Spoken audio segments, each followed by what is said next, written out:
એ માટે અરજી આપણે એટલે કરી છે કે જયરાજસિંહ વારંવાર ભડકાઉ ભાષણ કરે છે અને ખાસ કરીને કોઈ પણ પાટીદાર નેતાઓ જ્યારે આ ગામમાં આવે અથવા તો પાટીદાર નેતાઓની દીકરીઓ હોય કે દીકરાઓ હોય એ જ્યારે આગળ આવતા હોય અથવા તો એ રાજકારણીને ડેવલપ થતા હોય ત્યારે એને મર્મ ભાષામાં ધમકીઓ મારવામાં આવે છે. એવી કોઈ પણ હમણાં 26 તારીખની જે સભા હતી એની અંદર પણ જિગીસાબેનને નામ લઈને તો કે ધમકી મારવામાં આવી છે એ બાબતે અને બીજા અન્ય પુરાવાઓ સાથે સુપ્રીમ કોર્ટની અંદર ગુજરાત સરકારને રજૂઆત કરવાના છીએ અને પછી સુપ્રીમ કોર્ટની અંદર અમે દાખલ થવાના છીએ. હા, મને એવી માહિતી મળી છે કે એ પોલીસ સ્ટેશને જયરાજસિંહ આવતા નથી અને એના કમાન્ડો પોલીસ સ્ટેશને આવીને રજીસ્ટર લઈ જાય છે અને હાજરી એની બંગલે એની હાજરી પુરાય છે એવી મને માહિતી મળી છે. મેં પોલીસ પાસે માહિતી માંગી છે અને અગાઉના સમયમાં જે કાંઈ કરવું પડે કરશું.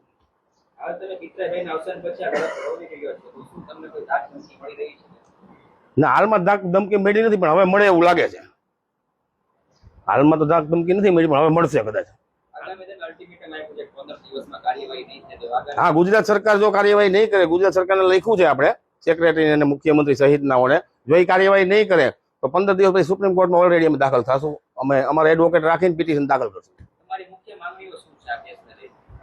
આ કેસને લઈને મુખ્ય માંગણી એ છે અથવા તો એના જામીન રદ થવા જોઈએ અથવા તો એ મેટર ચાલી જવી જોઈએ સુપ્રીમ કોર્ટની અંદર અને એનું જજમેન્ટ આવી જવું જોઈએ. ભલે છોડી મૂકે કે આજીવનની સજા છે એ કાયમ રહે અથવા તો એને છોડી મૂકે, કોઈ પણ જજમેન્ટ તો આવવું જોઈએ ને. અત્યારે મને એવું લાગે છે કે ગુજરાત સરકારના કહેવાથી કેસ અટકેલો છે. ગુજરાત સરકાર ઉપર મારો આક્ષેપ છે કે ગુજરાત સરકાર આ કેસને રોકી રાખ્યો છે, નહીંતર આ સુપ્રીમમાં કેસ ચાલી જવો જોઈએ. આ કેસને ચલાવવા માટેના ઓર્ડર એમાં જોઈન્ટ કરેલા છે. મેં આમાં માહિતી છે બધી મારી અરજીમાં કે એ કેસ તો જ્યારે એને જામીન આપ્યા ત્યારે જ એને કંઈક 6 મહિનામાં ચલાવી લેવાનો હતો એવો ઓર્ડર છે, પણ છતાં પણ સુપ્રીમ કોર્ટમાં રોકી રાખવામાં આવ્યો છે.